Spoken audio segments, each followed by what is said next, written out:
Good morning students, मैं भारत बंधु Sharma online class में आपका स्वागत है। जैसा कि स्टूडेंट्स हमारे 10th क्लास में साइंस के अंतर्गत यूनिट नंबर 8 जो कि हमारे अंक भार की दृष्टि से कितने नंबर की यूनिट है, 4 नंबर की यूनिट है। इस 4 नंबर की यूनिट के अंतर्गत कार्बन और उसके यौगिकों का हम अध्ययन कर रहे हैं। आज हम इसके अंतर्गत पहली जो पद्धति हमने नामकरण की पढ़ी थी वो पढ़ी थी रूढ़ पद्धति। और रूढ़ पद्धति में जो कार्बनिक यौगिकों का नाम लिखा जाता है वो लिखा जाता है प्राप्ति स्रोत के आधार पर। तो इस पद्धति के बारे में हमने पिछले वीडियो के अंतर्गत अध्ययन कर लिया था। आज हम कार्बनिक यौगिकों के नामकरण की दूसरी पद्धति जो है IUPAC नामकरण, तो इस IUPAC नामकरण पद्धति का अध्ययन करेंगे, जिसका पूरा नाम है international union of pure applied chemistry. पूरा नाम क्या है इसका? International union of pure and applied chemistry. तो 1 नंबर का ये क्वेश्चन पूछा जाता है यहाँ पर कि IUPAC का पूरा नाम बताइए। तो IUPAC का नाम पूरा क्या हो गया? International union pure and applied chemistry. अब इसके अंतर्गत जब हम कार्बनिक यौगिकों का नाम लिखते हैं तो इसके लिए हमको एक फॉर्मूला याद रखना है, जिसके अंतर्गत एक तो हम काम में लेते हैं पूर्व लग्न, और उसके साथ जोड़ते हैं हम मूल शब्द, तथा मूल शब्द के बाद हम लिखते हैं अनुलग्न। तो देखिए, सबसे पहले हम अनुलग्न की बात कर लें तो अनुलग्न क्या होते हैं? नाम के अंत में लगने वाले शब्दों को क्या कहते हैं हम? अनुलग्न। अब जैसा कि हमने हाइड्रोकार्बन पढ़े थे, और हाइड्रोकार्बन 2 प्रकार के हमने पढ़े। एक पढ़ा हमने संतृप्त हाइड्रोकार्बन। तो जो संतृप्त हाइड्रोकार्बन होता है उसके अंतर्गत आती है हमारी एल्केन। तो एल्केन के लिए जो अनुलग्न होता है हमारा, वो अनुलग्न होता है एन। तो यदि हमारा हाइड्रोकार्बन किस रूप में है? एल्केन के रूप में है। तो जब हम उसका IUPAC नाम लिखेंगे तो IUPAC नाम लिखने के अंत में अनुलग्न के रूप में क्या लिखेंगे? एन लिखेंगे। इसी प्रकार दूसरा जो हाइड्रोकार्बन होता है वो कौन सा होता है? असंतृप्त हाइड्रोकार्बन। और असंतृप्त हाइड्रोकार्बन की जब हम बात करते हैं तो इसके अंतर्गत एक तो एल्कीन आती है और दूसरा आता है हमारा एल्काइन। तो एल्कीन के लिए जो अनुलग्न होता है वो होता है ईन, जबकि एल्काइन के लिए जो अनुलग्न होता है वो अनुलग्न होता है हमारा आयन। तो इस प्रकार हाइड्रोकार्बनों के लिए हम 3 प्रकार के अनुलग्न का प्रयोग करते हैं।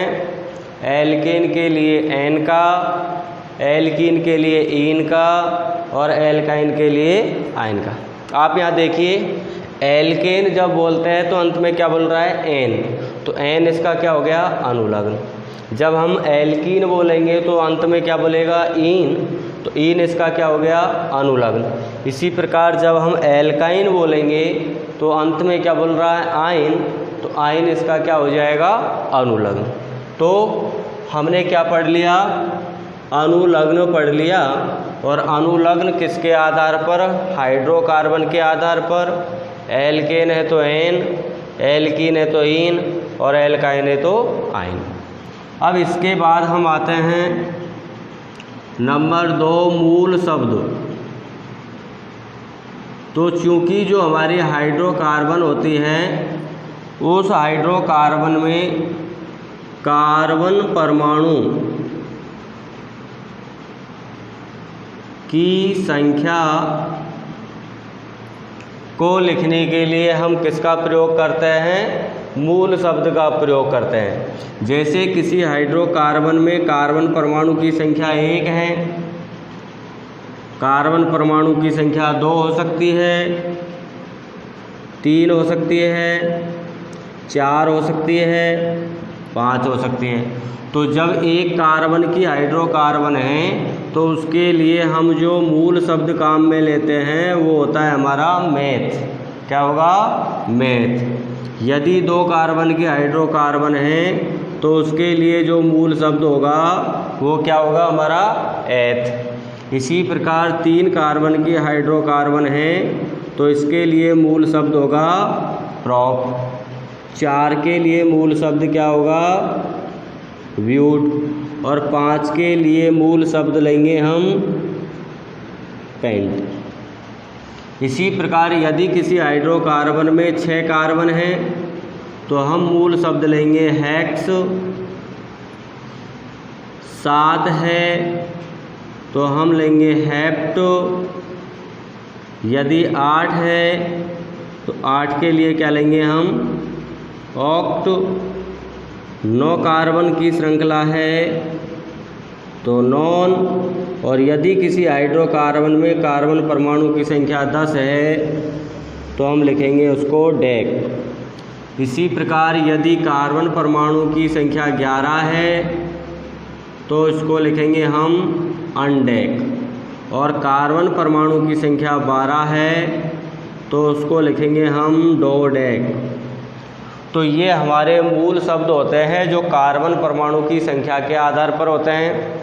1 कार्बन के लिए मूल शब्द लेंगे मेथ, 2 कार्बन के हाइड्रोकार्बन के लिए एथ, 3 कार्बन के लिए प्रोप, 4 के लिए ब्यूट, 5 के लिए पेंट, 6 के लिए हेक्स, 7 के लिए हेप्ट, 8 के लिए ऑक्ट, 9 के लिए नॉन, 10 के लिए डेक, 11 के लिए अनडेक और 12 के लिए डोडेक। अब हमारा अनुलग्न हो गया, मूल शब्द हो गया। अब क्या बचा हमारा, पूर्व लग्न। अब पूर्व लग्न क्या होते हैं, जब हम आयुपेशी नाम लिखते हैं तो नाम में सर्वप्रथम आने वाले, तो ये हमारे कहलाते हैं पूर्व लग्न, सबसे पहले जिनको लिखा जाता है। तो देखो कुछ समूह होते हैं जिनको हम क्या बोलते हैं, एल्किल प्रतिस्थापी। एल्किल प्रतिस्थापी। और ये जो एल्किल प्रतिस्थापी होते हैं उनको हम आर से रिप्रेजेंट करते हैं, एल्किल समूह। अब कौन कौन से होते हैं, जैसे यदि श्रृंखला में CH3 जुड़ा हुआ है, कौन सा समूह जुड़ा हुआ है, CH3 शाखा के रूप में, तो इसके लिए पूर्व लग्न जो हम लिखेंगे वो पूर्व लिखेंगे हम मैथिल। क्या लिखेंगे, मैथिल। इसी प्रकार यदि किसी कार्बन की श्रृंखला में CH2 CH3 है तो हम इसको लिखेंगे एथिल। तो ये 1 कार्बन की एल्किल हो गई जिसे हम मैथिल बोलते हैं, ये 2 कार्बन की हो गई जिसे हम एथिल बोलते हैं। इसी प्रकार CH2 CH2 CH3। तो आपको जब रूढ़ पद्धति पढ़ाई थी तो रूढ़ पद्धति में आपको पढ़ाया था एन, आइसो और नियो। तो एन का प्रयोग कब करते हैं, जब हम सीधी श्रृंखला होती है तो इसका नाम हो जाएगा एन प्रोपिल। तो इसको लिखा जाएगा एन प्रोपिल। उसी प्रकार CH3 और CH3 यदि ये समूह जुड़ा हुआ है तो इसको बोलेंगे हम आइसोप्रोपिल।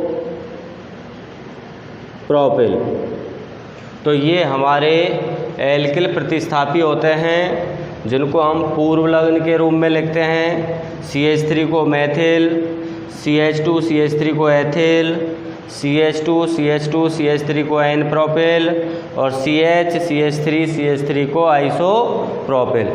इसके अलावा अन्य प्रतिस्थापी भी होते हैं, जैसे हमारा F जुड़ा हुआ है तो इसको लिखेंगे हम फ्लोरो, ये भी प्रतिस्थापी होता है। यदि Cl है तो इसको लिखेंगे हम क्लोरो। Br है तो इसको लिखेंगे हम ब्रोमो। और यदि I है तो इसको लिखेंगे हम आयोडो। तो ये सब के सब क्या होती है हमारी हैलोजन होती है, फ्लोरीन, क्लोरीन, ब्रोमीन, आयोडीन, जिनको हम प्रतिस्थापी के रूप में फ्लोरो, क्लोरो, ब्रोमो और आयोडो लिखते हैं। इसके अलावा एक प्रतिस्थापी होता है हमारा NO2, जिसको लिखा जाता है नाइट्रो। यदि किसी कार्बन की श्रृंखला में NO2 समूह जुड़ा हुआ है तो NO2 समूह जुड़ा होने पर उसको क्या लिखेंगे हम नाइट्रो लिखेंगे। तो नाइट्रो हमारा क्या हो गया प्रतिस्थापी हो गया। तो ये हमारे क्या थे प्रतिस्थापी। तो अब तीनों चीज़ें हो गई। जब भी हम किसी कार्बनिक यौगिक का IUPAC नाम लिखते हैं तो सबसे पहले हम किसका प्रयोग करते हैं पूर्व लग्न का। पूर्व लग्न क्या होते हैं हमारे प्रतिस्थापी होते हैं, वो एल्किल प्रतिस्थापी हो सकते हैं।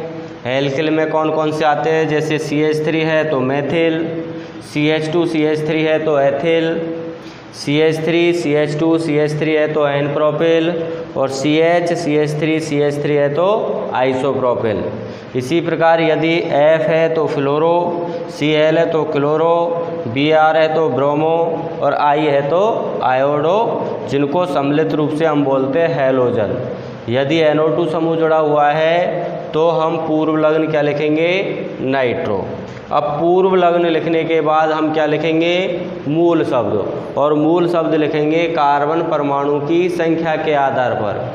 यदि उसमें एक कार्बन है तो उसको लिखेंगे मैथ, 2 कार्बन होने पर एथ, 3 होने पर प्रोप, 4 होने पर ब्यूट, 5 होने पर पेंट, 6 होने पर हेक्स, 7 होने पर हेप्ट, 8 होने पर ऑक्ट, 9 होने पर नॉन और 10 होने पर डेक और 11 होने पर अनडेक तथा 12 होने पर डोडेक।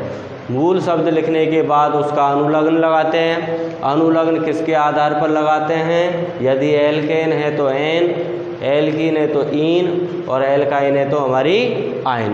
तो इस प्रकार हम इन 3 शब्दों का प्रयोग करके पूर्व लग्न का, मूल शब्द का और अनुलग्न का उसका क्या लिखेंगे IUPAC नाम लिखेंगे।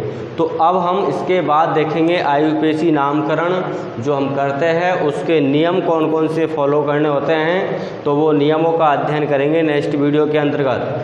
सो स्टूडेंट्स, आप लोग यदि IUPAC नाम लिखना चाहते हैं तो हमको ये 3 चीज़ें याद हो जानी चाहिए। अगर ये तीनों चीज़ें हमें याद है तो हम IUPAC नाम आसानी से लिख पाएंगे। तो नेक्स्ट वीडियो में देखेंगे हम IUPAC नाम लिखने के नियम। सो गाइस, आप इस चैनल को यदि अभी तक सब्सक्राइब नहीं किया है तो आप सब्सक्राइब कर लें। लगभग 4 से 5 वीडियो हमारे इस यूनिट के हो चुके हैं, तो उनकी लिंक आपको इस वीडियो के डिस्क्रिप्शन के अंतर्गत मिल जाएगी। Okay, thank you.